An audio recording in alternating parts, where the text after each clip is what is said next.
오늘 함께 읽을 하나님 말씀은 잠언 13장 20절에서 25절입니다. 지혜로운 자와 동행하면 지혜를 얻고 미련한 자와 사귀면 해를 받느니라. 재앙은 죄인을 따르고 선한 보응은 의인에게 이르느니라. 선인은 그 산업을 자자손손에게 끼쳐도 죄인의 재물은 의인을 위하여 쌓이느니라. 가난한 자는 밭을 경작함으로 양식이 많아지거니와 불의로 말미암아 가산을 탕진하는 자가 있느니라. 매를 아끼는 자는 그의 자식을 미워함이라. 자식을 사랑하는 자는 근실히 징계하느니라. 의인은 포식하여도 악인의 배는 줄이느니라. 아멘. 오늘 첫 번째는 무엇과 함께할까입니다. 20절을 볼까요? 지혜로운 자와 동행하면 지혜를 얻고 미련한 자와 사귀면 해를 받느니라. 친구가 중요하다고 하죠. 누구와 함께하느냐가 중요하다고 합니다. 친구가 많은 것도 좋지만 누구의 친구인지가 더 중요할 수 있습니다. 지혜로운 자와 동행한다는 것은 함께 먹고 마시고 이야기를 나누면서 그에게서 배우는 것이죠. 그의 지혜를 배우고 그 지혜가 겉으로 나타난 삶을 배웁니다.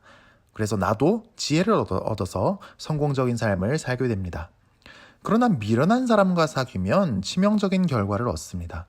삼손이 블레셋 여자들과 어울렸던 것을 기억하십시오.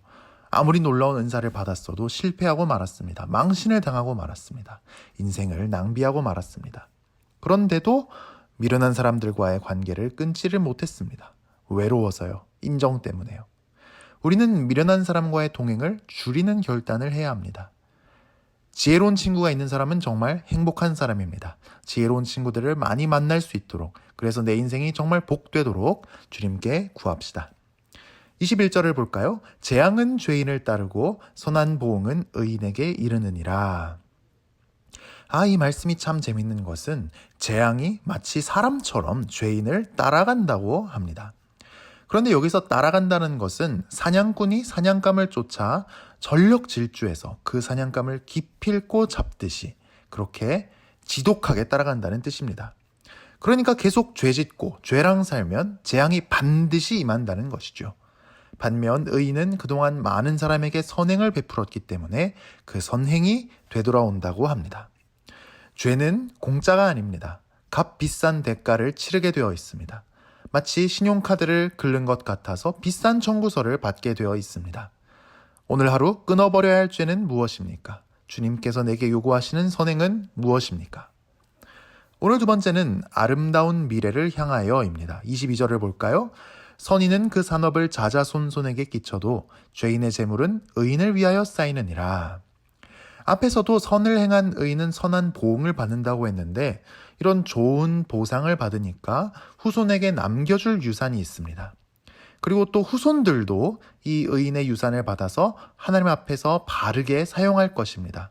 그러니까 지금 내가 후손들이 보는 앞에서 의인의 삶을 살아내는 것이 중요한 것이죠. 한편 죄인의 재물은 의인을 위하여 쌓인다고 합니다. 세상을 보면 사실 죄를 좀 지어야 한 몫을 잡기가 좋죠. 하나님 말씀에 보면 거짓 증거도 하지 말라고 하고 저울을 속이지도 말라고 하고 뇌물 받지도 말라고 하고 혼자만 부자 되지 말라고 그러고 무한정 부자 되지도 말라고 합니다. 이런 걸 신경 안 쓰고 맘대로 해야 한 몫을 잡지 이런 말씀 때문에 고민하고 그러다가는 기회가 다 지나갑니다. 죄를 과감하게 지어야 성공할 것 같습니다. 하지만 오늘 말씀은 그렇게 재산을 모은 것이 헛되다고 합니다. 죄인은 자기 힘으로 악한 방법으로 자기 쾌락과 자랑을 위해서 재물을 모았지만 하나님은 놀랍게 일하셔서 결국 그 재물이 의인을 위해 쓰이게 하시고 의인의 후손들에게 주어질 것이라고 말씀하십니다. 우리는 이 하나님을 믿음으로 오늘도 의인으로서 살아야 합니다. 23절입니다. 가난한 자는 밭을 경작함으로 양식이 많아지거니와 불의로 말미암아 가산을 탕진하는 자가 있느니라. 가난한 사람이 밭을 경작한다는 것은 원래 밭이 아닌 땅을 밭으로 새로 일구어서 경작한다는 뜻입니다. 새로 땅을 개간해서 농사 짓는 것은 몇 배로 힘이 들죠.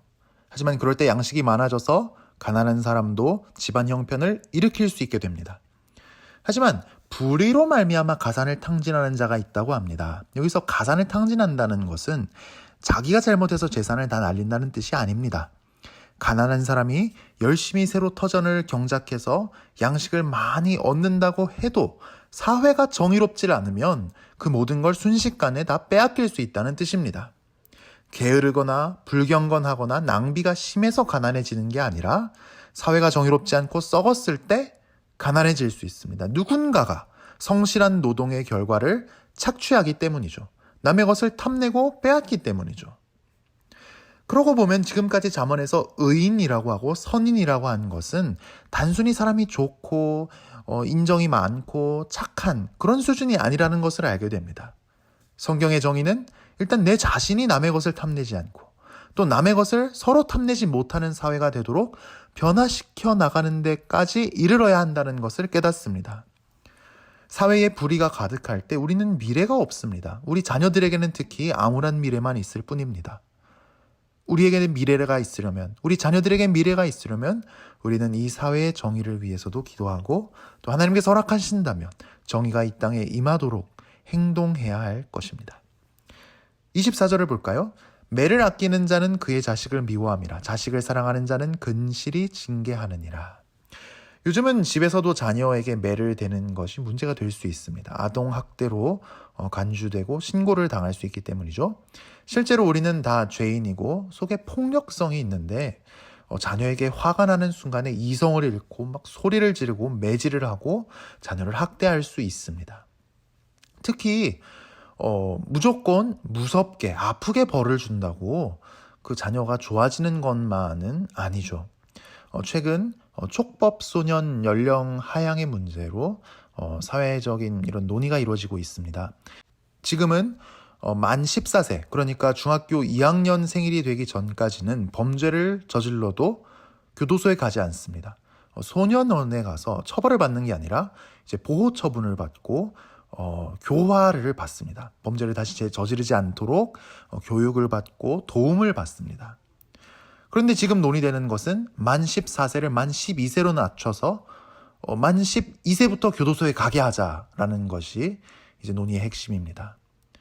이제 여기에 반대하는 입장이 있는데 정말 형벌을 무조건 강하게만 하면 범죄율이 낮아지는가 하고 이제 의문이 제기되고 있죠. 실제로 중국 같은 나라는 이 처벌이 아주 강합니다. 공개 처형까지 하는 나라입니다. 하지만 그렇다고 중국 사람들이 법 질서를 더 잘 지키는 건 아니거든요. 우리는 자녀가 잘못해서 매를 대는 상황이 왔을 때에도 우리 안에 폭력성이 폭발해서 이성을 잃고 아이를 학대하지 않도록 주의해야 합니다. 우리 자녀가 내 맘대로 움직여야 하는 로봇은 아니잖아요. 만약에 자녀가 하라는 대로만 하는 로봇가 돼버리면 우리가 정말 행복할까요? 우리는 이 아이가 하나님의 형상이고 내 것이 아니고 하나님의 것이고 하나님의 것을 내가 잠시 맡아서 기른다는 것을 명심해야 할 것입니다. 하지만 자녀가 분명히 잘못할 때가 있습니다. 하나님의 기준을 어길 때가 있습니다. 안식일을 시키지 않는다거나 거짓말을 한다거나 음란한 일을 한다거나 폭력을 쓰거나 욕을 하거나 사람을 괴롭히는 일에 가담하거나 뭘 훔치거나 하는 것이죠. 이런 건 우리가 무섭게 혼을 내야 합니다.